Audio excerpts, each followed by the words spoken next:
when is the start of spring? Is that a late March thing, or is that like an April thing? Yeah, it's a late March thing. Here in Nova Scotia, we've just experienced what they refer to as false spring. Fool's Spring, I think you've also called it before. Fool's Spring, where we had a beautiful sunny weekend. Enough that I was wearing a light jacket outside. And the fool in question with this Fool's Spring, Will, was me. Because once the week hit, the work week, it's just been miserable weather ever since. Like yesterday it was snowing, and then the snow turned to rain, and you quickly remember that as beautiful as our province of Nova Scotia is, I would actually venture to say that its worst season, Nova Scotia's at its worst in spring.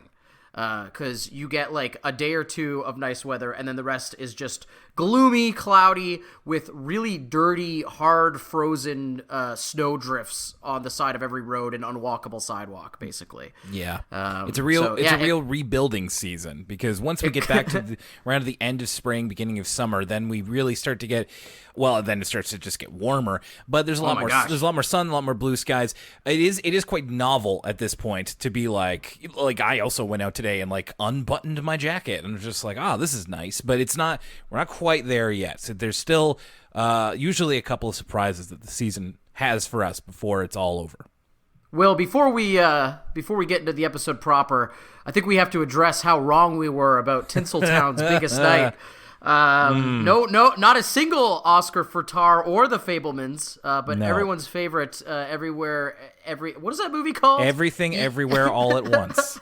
Thank you, Will. I saw a pretty good tweet where the guy was like, EO, what kind of movie is this? Is it on Old MacDonald's farm? But yeah, I actually haven't seen that movie yet because I'm a hater. No, just kidding. Well, kind of not kidding. I just haven't gotten around to it, but I'll watch. I like Michelle Yeoh. There's a pretty good Michelle Yeoh retrospective on the Criterion Channel right now. You can watch her in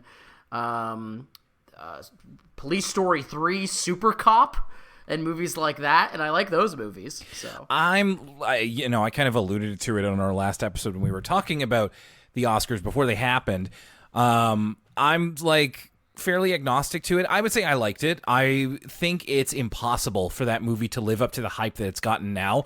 It's very likely that if victim of its own success. Very well, kind of. I think that there are definitely people out there who are predestined to like it, as with any other movie, surely. But I kind of thought I was going to be one of those people, and I'm a little bit cooler on it. I like it.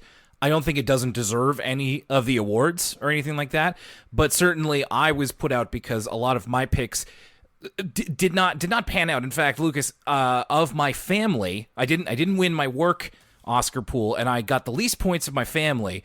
Again, I think I just overthought it, and I didn't realize. So the number one problem I have is that I just don't see a lot of the movies that they nominate, which I think really screws me over every year. So when speaking of tweet, I saw one that kind of laid out what Tar is about, because I haven't seen Tar. I was going by the fact that, like, I don't know, I was trying to use like the previous 5 years of ceremonies and trying to like game the system, but it's, and correct me if I'm wrong here, I'm to understand that Tar is about like an individual who has achieved a high level of success in a field and then has to face consequences. And so by that tweet's logic, it was like, yeah, no wonder nobody picked it for Best Picture because that's not what they're about in Hollywood.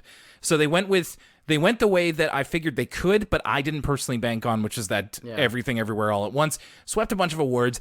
I was really like, so I think Tar was an unforced error. I think I made like bad judgment there with stuff like it's because you were listening to me about the movies I actually like, which is not necessarily what lines up with what the Academy tends to vote for. Yeah, and the other thing is that like in a bunch of the technical awards, like I lost out because I thought that Elvis was going to take a bunch of them. Like I got swept up in the Elvis hype, and then it turned out it got another great movie, by the way.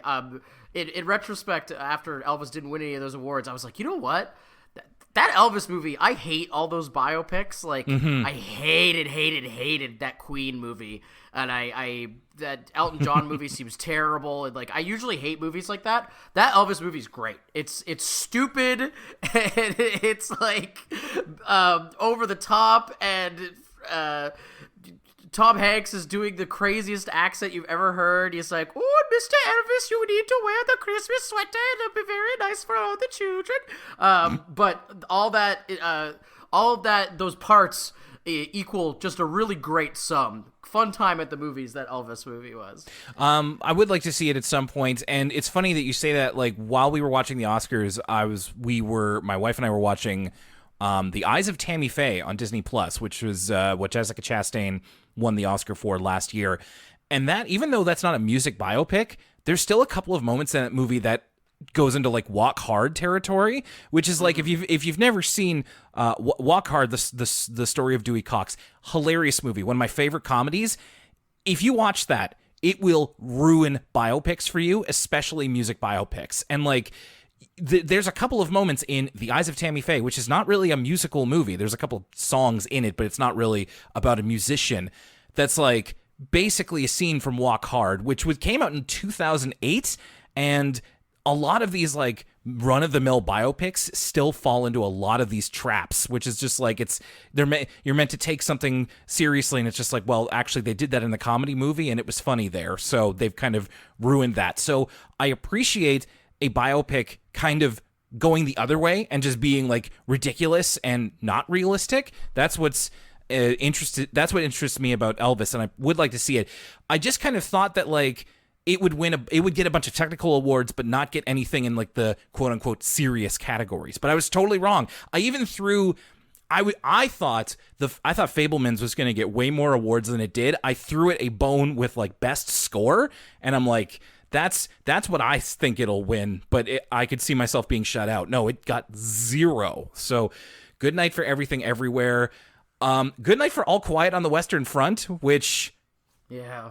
Okay. That's another one. Again, I have such a hater mentality, Will. I really got to put this in check, because every movie, I love my movies. I love movies, period. Every movie has the possibility to be good. I try not to have too many preconceived notions. But everybody talking about, like, people in my real life have been like, "Oh, did you see that All Quiet on the Western Front movie?" And I was like, I guarantee you it's not as good as the one from the 50s. Right. I was like, or the 30s? What is that first movie from? Whatever the old one's from, I'm like, that one's probably better, by the way. Well, I just love, I love classic cinema. Yeah. You know what I mean? And I'm like, this new one's on Netflix, So that's my hater mentality. I was thinking about this, like, Everything Everywhere. I'm glad everyone's having their fun. I'm glad a movie with kung fu fighting is winning an Oscar. I love my kung fu fighting. But, you got to understand, this might sound weird to people because we talk about baby shows on our baby show podcast, but kind of outside of talking about Arthur, the kind of stuff I like to watch in my personal time, like I have tickets to see this movie called Pacifiction this weekend. Oh, yeah, I saw you tweeting about that. Yeah, it's like a 3-hour art film about like a French diplomat, and apparently it's like notoriously boring, and I'm gonna go see it by myself in a room full of old people. So you have to understand, that's more my speed. Something that's like a hyperkinetic Rick and Morty adjacent kind of thrill ride, not really my cup of tea. So that's where my haterdom comes from. I'm sure it's a great movie, and I'm glad you guys are all having a good time. I think it's worth a watch. I also like, take it from me, like I would not refer to it as Rick and Morty adjacent. I think that's okay. I trust your opinion. No, I don't think so. I think that's its online fandom kind of inflating it, and it's a sizable fandom. A lot of people really love that movie. I just think I liked it. I thought it was pretty good, but I wouldn't go farther than that. Didn't really affect me as much as other movies have. And like I was saying after it was done, and I tweeted this.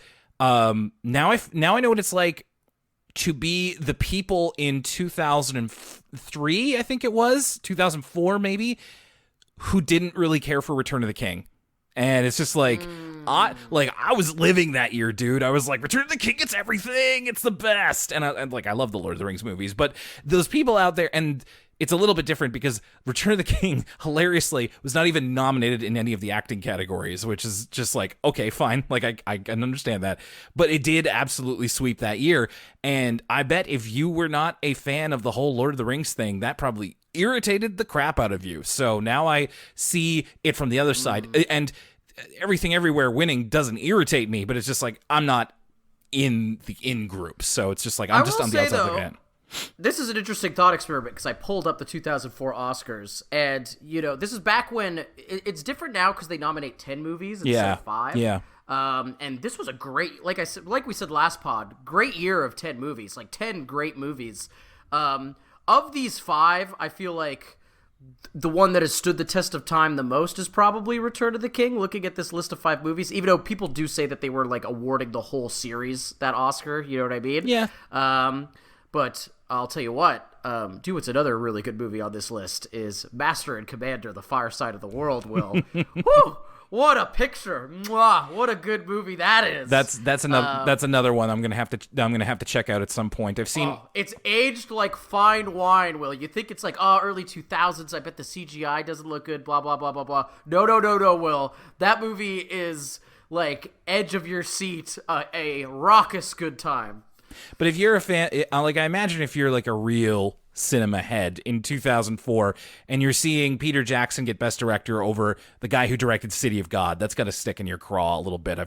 Haven't seen it, but I've heard no end of good things about it. But yeah, it's the Oscars. In the end, I always tell myself I'm not going to watch and I don't care, but I always do. And I always do care a little bit. This time I had a financial incentive to care. And so now the method I'm going with next time is, and I saw, again, another thing from Twitter, is that a lot of times with these categories, it's not the best of its category, it's the most of its category. So not best costumes, most costumes. Not best screenwriting, most screenwriting. And I think that might have... best acting, most acting. Most acting, exactly. So I think that would have served me well this year. And also, you have to kind of see what's hot. And so, like, I picked Ke Huy Quan and Brendan Fraser, and they both won because that's the story. Like they're hot right now, so they know what to capitalize on. So didn't do so well, but there'll be another one next year, and we'll try again. Welcome to movies. Yeah, welcome to Elwood City Limits, the episodic Arthur podcast. My name's Will Young. Lucas Mancini here. Can you tell that we both either took film in university or just are all about le cinema? That's right. I'm a movie maniac, Will. It's true. I think more so than me. You have a much more refined and diverse palette than even I get around to these days. So it's a recognized game situation. Thank you very much for joining us. We don't have any emails this week or any correspondence. If you'd like to send some, elwoodcitylimits@gmail.com. So let me get right into just the quick plugs for our Patreon, patreon.com/elwoodcitylimits. At the end of the month, we're going to be doing another episode of ECL Origins. This one, well, I'll mention what it's going to be about later on this month, but we also have a new episode for patrons of For the Kids, a PBS Kids podcast talking about Xavier Riddle and the Secret Museum. That goes up there with over 50 episodes of For the Kids, as well as our other episodes of ECL Origins and all the other bonus audio and video content that is available there. And it is pay what you want. And people who have paid what they want include our lovely patrons like my close personal friend, John Dulong, Ross Ward, Kevin Noon, Christine Lescody, Robert Morrison, Baby Show Addict, Alex K, speaking of baby shows, Ricardo A. Soto, and Richard Mortimer, Wolf will Lover Zodiac, but Ash. We also have Cecil Robinson and Alonso Espinoza, and we have Cyril De La Rosa and Matt Osborne, among many others, over at patreon.com/Elwood City Limits. Like I said last week, I think this is one that people have been waiting for us to talk about, and it's certainly an interesting title to start off with, which is The Last Tough Customer. And Lucas, we're not that I ever thought that we were, but we just the Arthur lore continues to deepen with this cold open. The stories that we can still tell, it's like, and it took me on the ride. I didn't know where we were going with this until, the final couple of seconds of this cold open, because It's all about these two young bullies who are teasing a little girl in a sandbox for having, they call her Muffin Head because her hair, she's got this red hair that is piled very high. And so they make fun of her hair. They destroy her sandcastle. They're bullies being mean. And then to describe the look of one of these bullies, this isn't for you, Will. This is for the audience at home. The bully with the toque looks exactly like guys who are way into the band Title Fight. You brought up Title Fight a couple of times over the years, so I'll take your word for it. So these bullies end up kind of toughening this little girl, and she takes her hair down, and it's Molly. This is the lore behind why Molly wears her hair like that. So when she lets down her hair, it goes over her eyes, and we see, like, this is just Molly when she was probably, like, 4 or 5 years old, and that was the day that she decided that she was going to be a bully someday, or at least that was kind of the inciting incident of what really hardened her heart. And it's quite the detail in the Molly backstory that I never thought we'd get.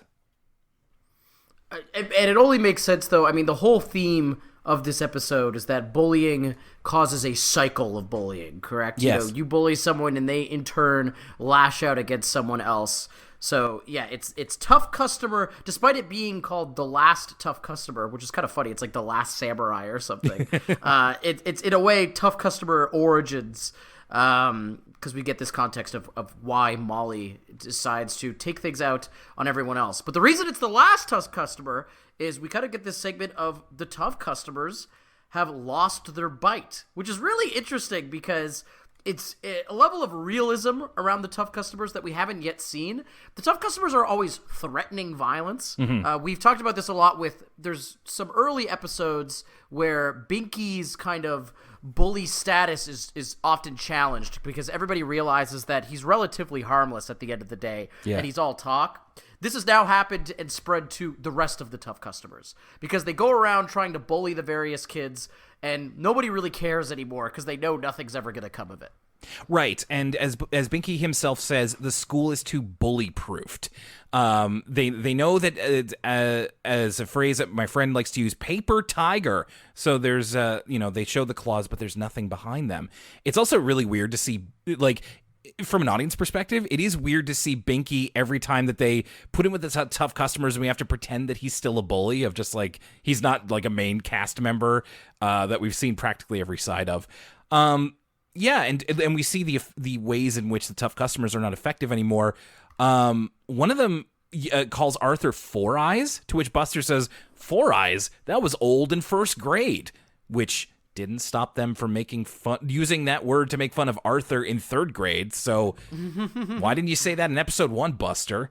Again, the kids have learned. The kids are so numb to this bullying, and the tough customers are really caught off guard. I think one of them responds with, "Okay, well then what about big molasses, kid?" And, like, that's so ridiculous and obviously thought up on the spot that it just washes over Buster and Arthur's head. They don't care anymore.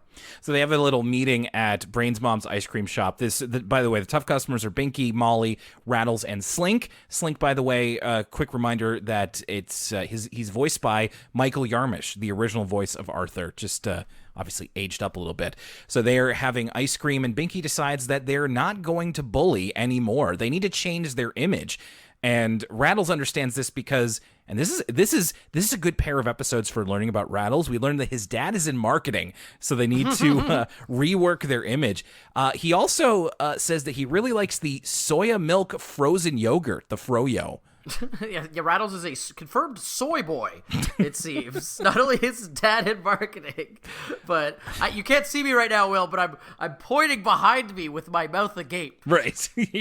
Most of them agree with Binky. Molly's a little bit like she doesn't want to stop bullying, but she goes along with it for right now. The tough customers, they initially try rebranding to being the buff customers, where they are the strongest kids in the playground, but they can't quite pull it off. So then they consult Muffy as an image consultant, and she is contracted to help change their image. Literally contracted. She's getting like 75% of whatever they bring in, which they fight initially but don't have much to say about. And they're rebranded as MCTC, which is Muffy Crosswire's Tough Customers.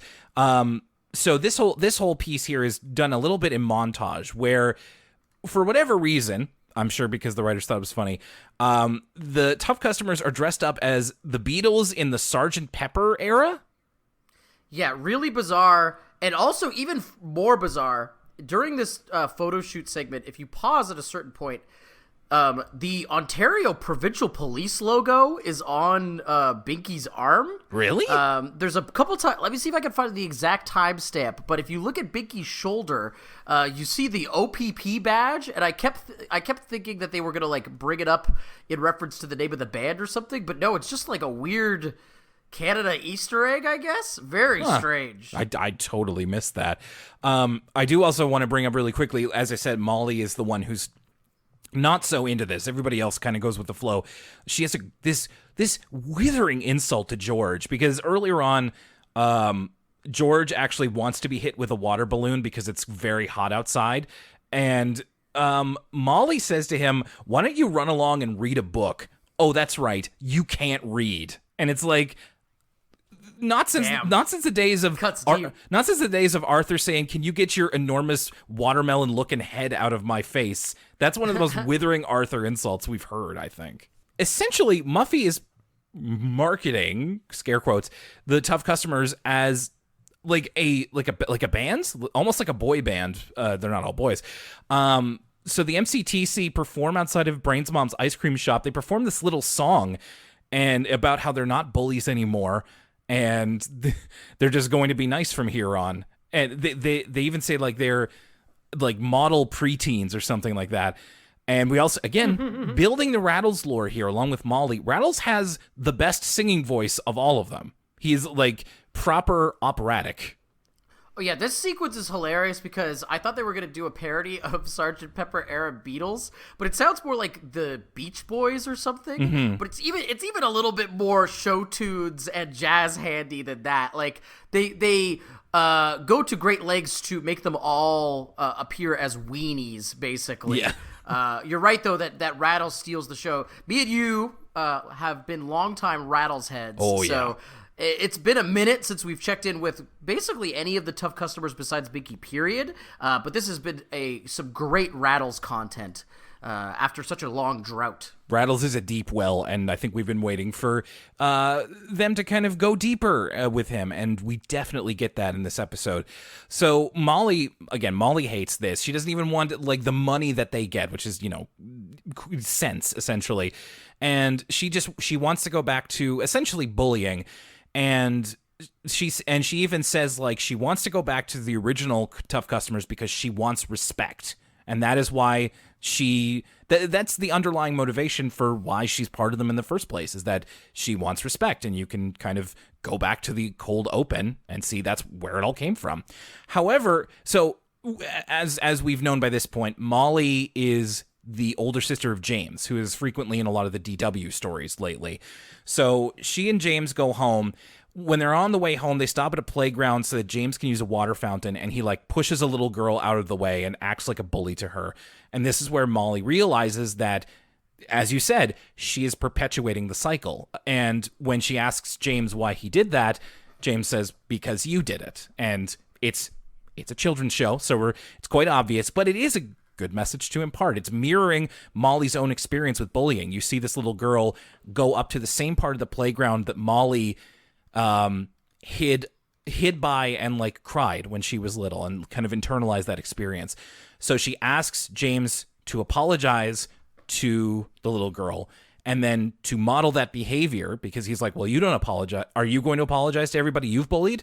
And Molly does. We see this montage where she sends kind of a form letter to a lot of the main cast and apologizes to everybody that she's bullied in the past. And we get the line where in the letter she says, "I don't just want to be respected, I want to be liked too." So this seems to be a really, we're not just learning a lot about Molly, but this is a big shift in the way that probably she's going to be used from here on, I imagine. Well, I wonder, right? That's always the big question. Some of these big change episodes, they've stuck. Remember, we thought that DW might say goodbye to Nadine? Yeah, that's true. Oh, that's true. Some of them, and then some of them don't stick because the kids have to stay in third grade forever. So it's always interesting. Is this going to be a Toadie? Is this going to be a Nadine? Or is this actually going to kind of stay? This change is going to remain. And I kind of doubt it because we leave with the tough customers becoming tough customers of a different ilk. The tough consumers. The tough consumers, that's right. They are kind of like the Better Business Bureau.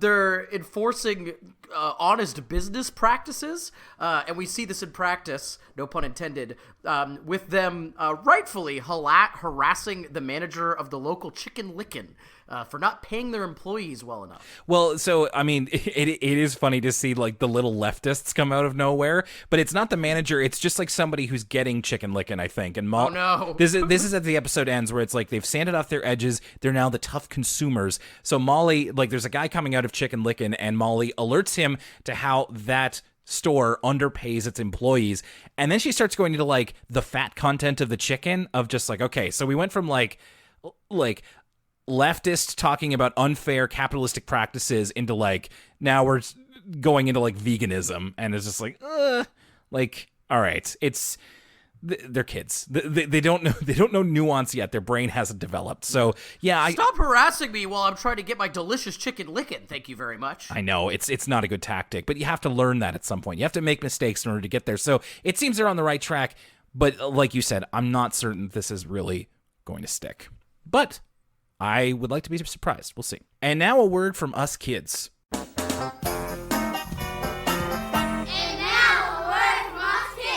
This one is a lot of the kids, they do, in this third grade class, they do these poems about bullying, and so they all do presentations where they, like, pass the notebook to each other and they finish the poem.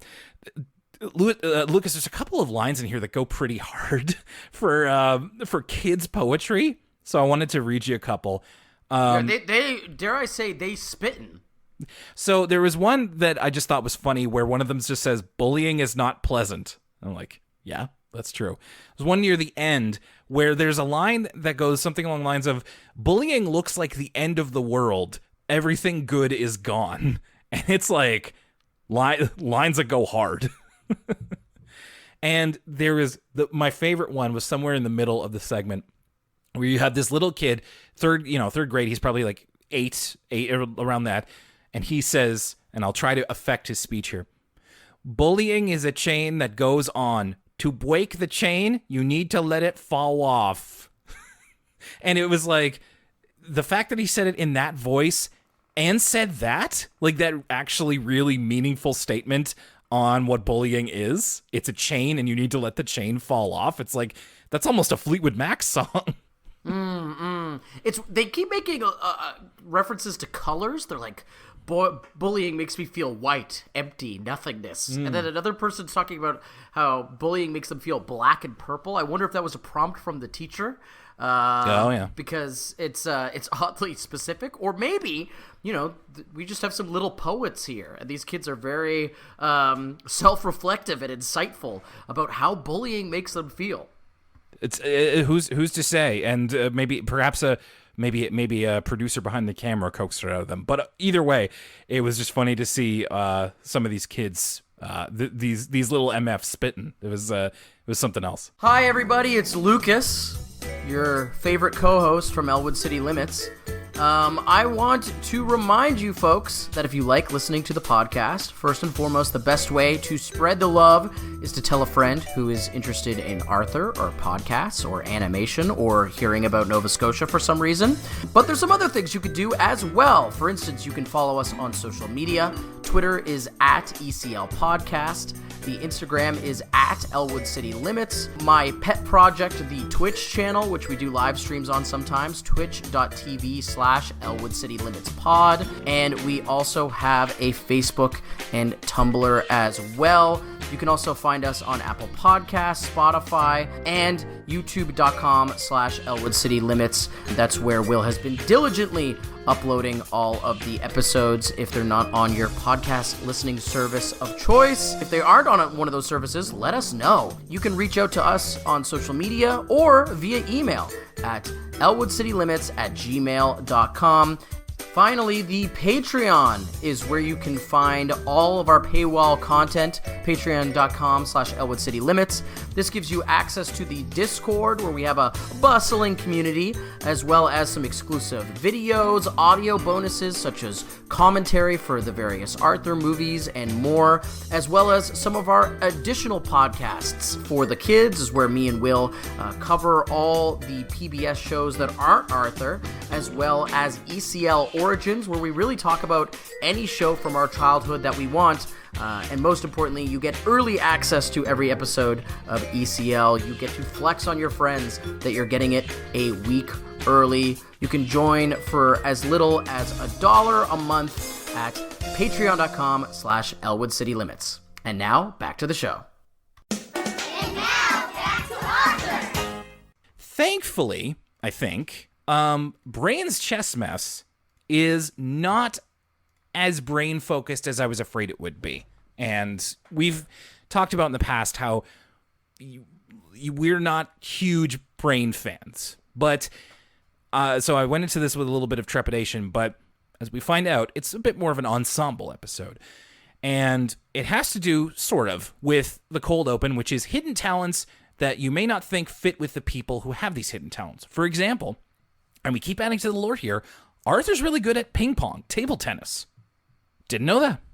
Again, the lore keeps getting added, and it's funny, this whole brain thing, that actually makes me think of the point you were making earlier. Most Arthur characters, the more we learn about them, the more we peel back the layers, the more we're endeared toward them, because they feel more like real people. Yeah. And that was happening with Brain for a little bit. I always go back to this, just because I guess personally I think it's pretty cool. But remember when he was way into jazz records and the blues? Yeah. I was like, wow, Brain isn't some Poindexter nerd know-it-all after all. He likes the blues. But I feel like the more we've seen of Brain, the worse he's gotten, because they really just kind of lean on him to be Sheldon Cooper, for lack of a better analogy. But you're right. Yeah. He's not so much like that this time. And we start with this cold open with, everybody, again, Molly, in a way, is telling different people things we might not know about them, and some of the other characters are showing off their hidden traits as well. Arthur brings up here that Binky is a skilled dancer, which we did know. Molly's apparently very good at giving advice, in which she gives a couple of characters advice, including Pal. She tells Pal to stop chasing cars in a very zen manner. And the cold open ends with DW showing Arthur her hidden talent, which is being nice. Ho, ho, ho, ho. And her being nice actually freaks Arthur out. We are talking about, obviously, chess in this episode. Brain is he needs to get his reps in with chess. We see him losing a chess match to this other girl around his age, who we don't get her real name, but the name she goes by in this chess competition is Los Dedos, which means the fingers, because she has these long fingernails that she drums, and it apparently is like a psych out technique when she's playing chess. And she's very in Brain's face. She beats him in chess, and then she's like, I thought you were better than this, but I guess, you're just a loser, sort of thing. So Brain needs to be able to practice, and he starts a chess club at school. However, when he enlists kids to join chess club, a lot of them either don't really like playing the game by the rules or don't even really know how to play. Lucas, what has your experience been with the game of chess? Well, it's funny because poor Brain was born in the wrong generation. Had he been around for the advent of chess.com and its popularity, he would have no shortage of opponents. It's funny. I joined chess club when I was a little kid, because when I was a little kid, I thought being a nerd was cool, and I really wanted to be a nerd. Okay. And so I tried to do all the stereotypical nerd stuff. But my attention span was too short to stick with it. So I went to one chess club thing, and I forfeited all my games because I got bored. Right. But these days, listen, I'm not going to say I am good at chess. I have not actually used chess.com, but I have a nice little wood chess set that I break out every once in a while amongst friends. And when playing people who are the same skill level as I, which is to say, not much, I have a ton of fun. I love playing chess. I wish I was a little bit better at it. I don't know any kind of maneuvers. Whenever people are talking about different gambits or whatever, I don't know a lot about like chess theory or about what you're supposed to per se. But in terms of thinking things through and being a reactive Z level chess player, I have a lot of fun with it when I do play. So this sounds like you and me should probably play it sometime, because I'm also not very good at chess. I also joined a chess club. I think it was in grade 8, where I was just beginning to play chess. I wanted to get a little better at it, and just found out I'm terrible. And also, I also do find it kind of boring. With long-term strategic games like that, I'm really not very good at them. I'm not good at strategy games, really. I did have chess on my Windows 98 as part of the robust game suite that level of Windows had, and I played it a bunch on the computer, and I have internalized the rules, so I know how to play it. But like you, Lucas, I'm not really very good at it, so I don't have a lot of opportunity to play. Maybe that's something, if we ever do like an in-person stream again, we should play a game of chess, or like even if we do another stream, that would be dope. We should find a way. We should find a way to play online so that we can show everybody when we play. Yeah, we could do that via chess.com. That's a great idea, Will. Okay, you heard it here first, folks. The next ECL Twitch stream, me and Will are gonna play chess. A real battle of the minds. I can't wait. That's great. We'll determine who is the best chess master.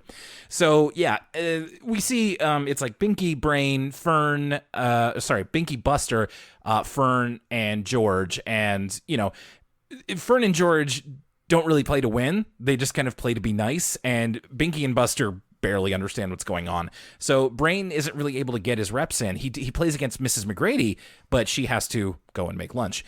And as he strolls by, we find out that Rattles actually knows quite a bit about chess. In fact, he's something of a prodigy, but he just doesn't really have any interest in joining the club. We see him play against Brain, and there's this undercurrent through some of the Rattles appearances, especially after the first couple of seasons, where it's like he's kind of secretly a genius, and he has all these... It's kind of like sometimes when you see Jimbo in the earlier seasons of The Simpsons. Like, he's got this innate sensitivity and intelligence that is usually brought up for humor, but it's, as we've seen, he's a really good singer. He has a fairly good vocabulary for his age, and as we see here, he's able to beat the Brain in chess quite handily. Like, he can even visualize it. Like, as Brain tries to make his move, he's like, "That's mate in 3, that's mate in 4." And he's just kind of a savant in a lot of areas, which is interesting. I really like that we're kind of, again, using more of Rattles as a character. Brain is desperate to learn more from somebody like Rattles, who is a lot better at him. But again, Rattles isn't really interested. There's this scene where Brain is literally chasing after him and like trying to bribe him, where he's like, "I'll give you free ice cream from my mom's ice cream store for a month." And Rattles is like, "No, it's like dairy makes me gassy." Or my favorite one was, "I'll do your homework for you and deprive me of my education." Rattles is great. Like, I'm so glad that this ends up as much being a focus episode for him as it does for Brain. A secret Rattles episode. It's as if someone heard our prayers, Will, and I could not think of a better present of like, gosh, we gotta watch this Brain episode, and it's secretly a Rattles episode for those ECL boys. So what happens is that Los Dedos comes back to taunt Brain, and Brain ends up challenging her for like the junior college championship. It's something like that, on behalf of Rattles. So Rattles ends up taking on the challenge, and he also takes the opportunity to whip the chess club into shape. He literally like has them, he's got the pointer, and it's almost like a drill sergeant thing. So he instills in Fern and George the desire to win, not just to cooperate. With Binky and Buster, he gives up on them entirely, so he employs them as distractions for if he gets distracted during the chess game, he'll be able to play through it. And so him and Brain get in a bunch of reps, a bunch of games together. He also, we don't really get a lot about this book itself, but he's using Blatsky's book of classic games for chess strategy, and so he's saying that Brain needs to learn from it. Eventually, we get to the final showdown, but Brain has to sub in for Rattles against Los Dedos because he goes to Rattles' house, and Rattles is feeling a little under the weather because, and this is the quote here, "My parents had guests over, and there was a lot of cheese. I can't resist a good Pont l'Evêque." Again, he's like secretly cultured, even though he's got the leather jacket and the jeans and the backwards cap. It's like he knows regional cheeses. Yeah, the Rattles is... Someone needs to make a Rattles meme. You know the meme where it's like the kind of caricature of like an ugly nerd, and he's like looking at the drive guy, and he's going, "It's literally me." Yeah. That's me with Rattles. You know what I mean? That's my goal, is to have a kind of punk fashion exterior, but to be this kind of cultured savant on the inside, which could be... I'm probably the inverse in a way. I mean, it's a really... I like that. I like that trope in animation, fiction, whatever. I just think the like tough exterior, soft interior, and whatever kind of variations you have on that. With Rattles, it isn't so much that he's sensitive; it's more that he's just has a greater intelligence and a focus on like the refined arts. That is the difference here. But I always like that. I just think it's really fun, and you can do a lot of fun things with it. So Rattles would enjoy pacification. Pacification? Dude, I don't know. It's your movie. You tell me. So Brain has to sub in for Rattles, and he wins. So he has been practicing a lot with Rattles, and it turns out that the practice sessions have been paying off. And Rattles also encourages him at one point to not stick to Blatsky's book of classic games if he like does a move that works, sort of thing. So, and we see Rattles sneak in to watch the final match because he wasn't really that sick. It was an opportunity for Brain to let go of the training wheels and to actually strike out on his own, and it works. Los Dedos refers to Brain as Cerebro Grande, which means big brain in Spanish, and the episode ends with Brain and Rattles going off together, and Brain is trying to get him to come around to the what will it take for him? Like, I'll do anything to get you to come to the chess club more. It's like, Rattles like, snacks? Sure. Pretzels? Yeah, sure. Actually, they make my mouth dry. I'd rather there be raisins, but only yellow raisins. To which I was like, there are yellow raisins? I mean, there's green grapes, but you're right. I've never considered the existence of yellow raisins before. I can't remember, Will. I feel like we talked about this. Do you hate raisins? Are you one of those people? I'm a raisins hater. I do not like raisins at all. Okay, I'm glad I remembered this about you. All right, well, before you make me chocolate chip cookies with raisins in them, how about you don't?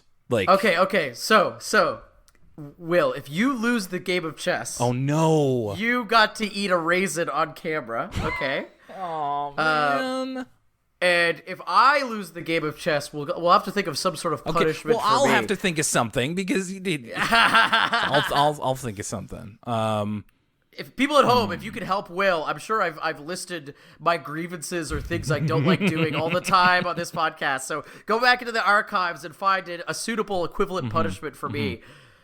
Yeah, patrons, if you're listening to this early, or if no matter when you're listening to this before our next stream when we play chess, try and think of, and you can think of ones for both of us. Like, if you can, like, maybe it's like Will has to eat a raisin while watching an episode of Bluey where they talk about losing a child or something. Whatever. Or like Luke, I wouldn't say Lucas has to watch Everything Everywhere All at Once. That's kind of disproportionate. That's pretty bad though. If I have to watch like that new Ant-Man movie, I would probably rather bang my head against a wall. So that's a pretty bad punishment. Not to give the listeners any ideas, I'd be trying pretty hard to win that chess game. Let's say it's something that we would have to be able to do on stream after one of us wins. So like, I can eat a raisin on stream, no problem. Yeah. And with Lucas, there's not a lot that Lucas won't eat, apparently, as we've learned over the years. So we welcome suggestions. ElwoodCityLimits@gmail.com or in the Discord if you're a patron. Yes, and I just wrote down that yellow raisins thing because Rattles is apparently a picky eater. He has a sophisticated palate. So that's, again, another thing we learn about him. So a surprising amount of Rattles content in this Arthur episode across these two stories. So the last tough customer, as I said last time, I think there have been a lot of people who've been waiting for us to check this one out. Lucas, how did this strike you? I loved this episode. I as this season continues, I'm feeling better and better about the Flash era, because if the writing stays this strong and they keep surprising us, that's what I like about this episode. Is it felt new, different. It felt like the Arthur world got bigger, but it also felt like it got bigger in a way that made sense. Like with Bud's arrival, it felt like they were just adding stuff for the sake of adding stuff, and it made the world feel bigger but less cohesive. It felt like people who weren't writing the show at the beginning were adding things later on. This actually feels very true to Molly's character. I think it rings true for the fact that, we've talked about this, that the tough customers have been around so much and they've never actually beaten anyone up ever. It makes the Arthur characters feel like they're getting older and smarter, that they've had that realization as well, and that they just don't care anymore. So I thought this was everything it needed to be, and that really surprised me. And so it has me feeling very positive about the rest of the Flash era. I definitely see this being near the top of my best of season 16 list. I really liked it too. I think I fall just a little bit short of loving it.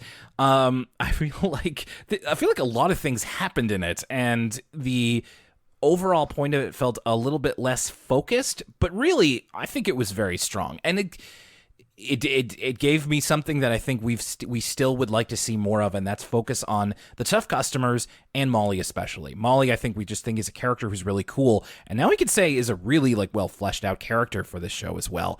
I was really impressed with the way that it used flashback. Like, it felt like a way in which the show doesn't usually do these sorts of things, and in a good way. I thought that was really, really cool way to explain how bullying affected Molly in a way that, with the Word From Us Kids segment, it's very much like bullying is bad, don't bully. And it's just like, well, okay. It's the kind of messaging that can only be so effective. But this gives you an idea of now granted, this isn't over a lifetime, but we are able to use an older character to illustrate these are the effects of bullying in a way that I think everybody can pick up on, but is also a little it doesn't super duper hit you over the face with it. And the kind of packaging around it of the tough customers trying to rebrand is fun. I think that you can do a lot of more carefree stories with them, or not carefree, that's not the word I'm looking for, but you can do a lot more out there stories with them because they're not regulars. So you're not necessarily, except for Binky, but with somebody like Rattles and Slink and Molly to a degree, it's just you can kind of have a bit more fun with them because they're not going to be here every week. But in doing so, we also find out a little bit more about them. And even though Rattles is kind of meant to be a little bit more of a shallow comedic character, it's still fun to add these little deep parts to him that are still meant to be laughed at, but it's appreciated all the same. So yeah, I think this was really good, and a very strong in both the way that Arthur normally is, and also going a little bit outside the box in how Arthur normally tells a story.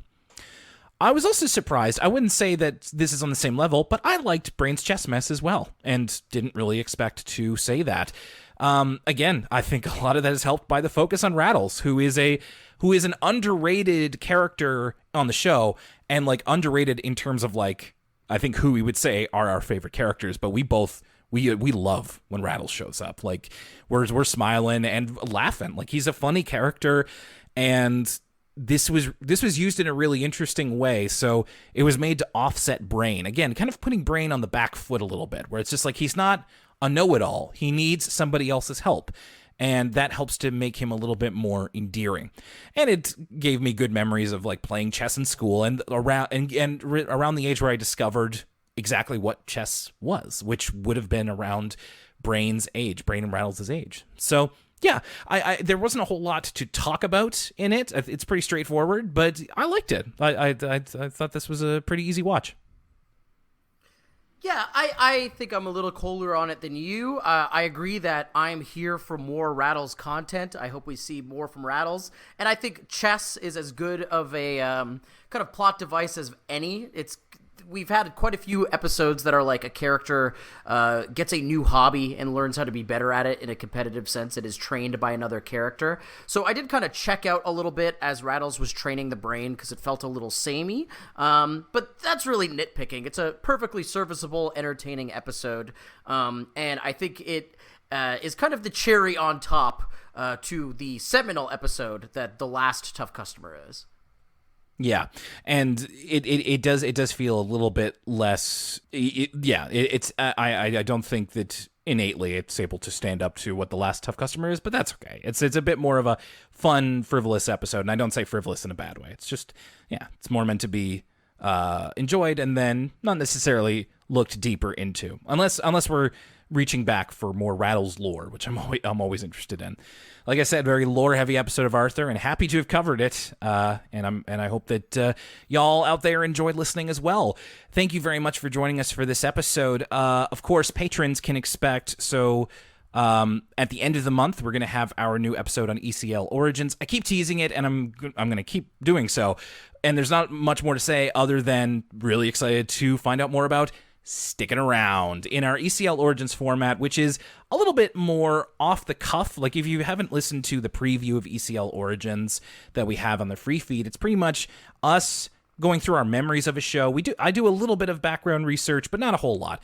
And then we find out if it's really as good as we remember it. And I don't want to lay out my cards too much here, but I will just say that I'm really excited to see what you think of sticking around these days, Lucas, and also to also bring a little bit more attention to it. I think that a lot of our listeners would really enjoy this show, and if you listen to us talk about it in the podcast in a couple of weeks, I hope that you can join us in enjoying it. It's true. It's been one that we've been talking about for years and years if you've been listening to ECL, so stay tuned to hear our sticking around thoughts.